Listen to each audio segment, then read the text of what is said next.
everyone, I'm Noopur from Noopur's Indian Kitchen. Diwali is around the corner, so I wanted to wish all my viewers a very happy and safe Diwali. And what about a special recipe for Diwali? Diwali is incomplete without sweets, right? So today I'm going to share with you a really easy recipe of Besan Ki Barfi. It is a hassle-free recipe. There is no making of sugar syrup or anything. You can make everything in one pan and it's going to be ready in no time. Let's get started. Set a large pan or kadhai on medium heat and add 1.5 cups of besan that comes to approximately 180 grams. We are going to start by dry roasting the besan for approximately 2 minutes. Dry roasting the besan helps eliminate any trapped moisture in the besan, thereby increasing the shelf life of the sweet. If you're using finely ground besan, you can add 1 tablespoon of semolina or Sooji that gives a nice texture to the barfi. If you're using coarse besan, you don't have to add it. I'm making a small pit in the center for ghee to come in. We are going to add half a cup or 100 grams of ghee. We are going to mix the ghee with the besan, and initially you'll notice that all the ghee is absorbed and it becomes really dry and kind of clumpy and heavy. Like that. It's very important to press down on the clumps with the spatula and try to break them up so that the ghee distributes evenly. That way the besan will be roasted really well and it's not going to have that raw smell anymore. After roasting the besan for 10 minutes or so, you'll see that it starts to get a little moist and forms bigger clumps like this. It should actually be a little more pasty. It feels a little bit dry, so I'm going to add another tablespoon of ghee. You may or may not need it depending on your measurements. Soon you'll see that the besan turns completely pasty, and at this point lower the heat because this paste burns really fast. We want to keep stirring this till the besan turns into a beautiful golden yellow color and starts to smell really aromatic. See, doesn't that look silky smooth and beautiful? At this point you can turn off the heat and keep stirring once in a while because the besan is still hot and we don't want it to burn. It took me about 20 minutes to get to this point. Next, we are going to take half a cup or 100 grams of sugar, which we are going to grind to a fine powder, as fine as you can. Let's add that in along with some yellow food color. You know, the one you use for biryani, that one. And we'll also add half a teaspoon of freshly ground green cardamom. Now we are going to mix the sugar powder into the besan paste, and I haven't turned on the heat as yet. Let's mix it in as much as we can, and at this point, let's turn the heat on to low, not medium, low. On low heat, we want to make sure that the sugar melts and no sugar granules remain.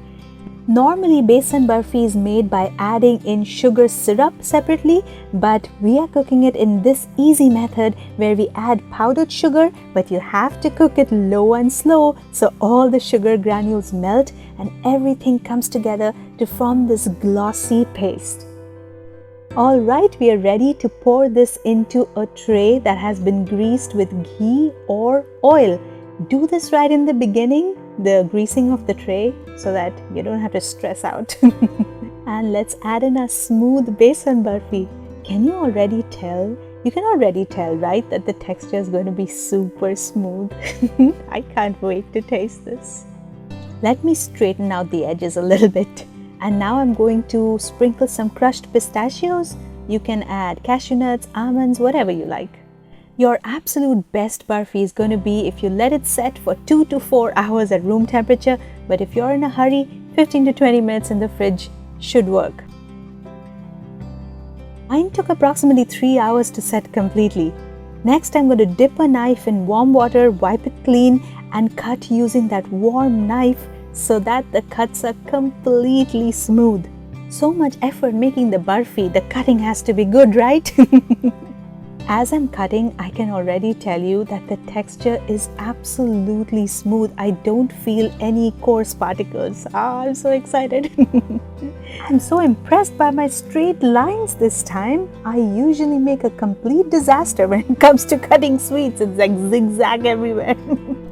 And to take out the barfi, just place a thin knife under it and it should come out quite easily. Like that.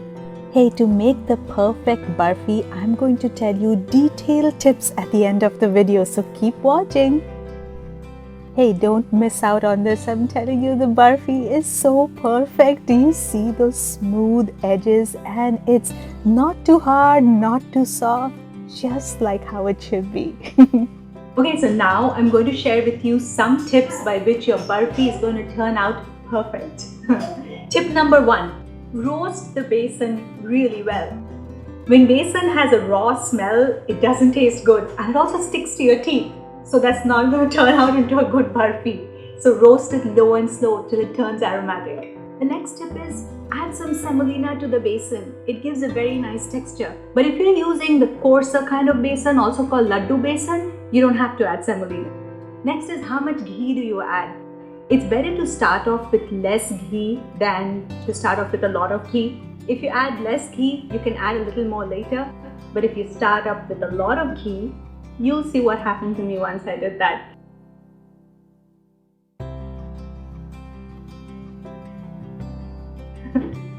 The barfi kept flowing like a lava and it wouldn't stop. It was so thin. So just follow exactly the measurements I mentioned. The reason why this recipe is easy is because we are not separately making sugar syrup, checking the consistency and then pouring it and mixing it. We are just making sugar powder and adding it in, but that leads to the problem that if the sugar is not completely melted, the barfi is going to turn out grainy. So make sure to grind it as fine as you can and then cook it slowly on low heat so that everything melts and then it forms a nice smooth paste. And then your barfi is going to be flawless. It's not going to be like crunchy, it's going to be smooth.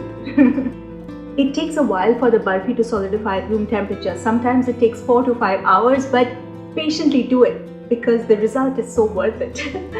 If you're in a hurry, you can let the barfi solidify in the fridge, but don't do it more than 10 or 15 minutes. If not, it's going to turn rock hard. The thing is, when you try to solidify the barfi mixture, it's better to take a container that actually fits well, because when the hot besan barfi starts to cool down, the ghee surfaces and then it kind of starts to flow a little bit. So I used a big pan, and what I did was I put like a barrier with my bench scraper, and that worked really great.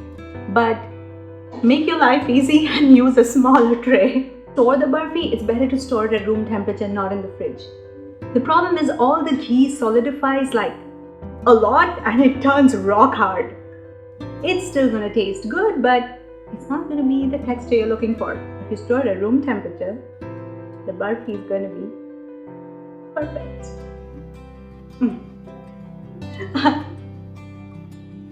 But follow the tips I shared with you, and I hope you make the perfect sweet for Diwali. It's going to be so easy and everyone will love it.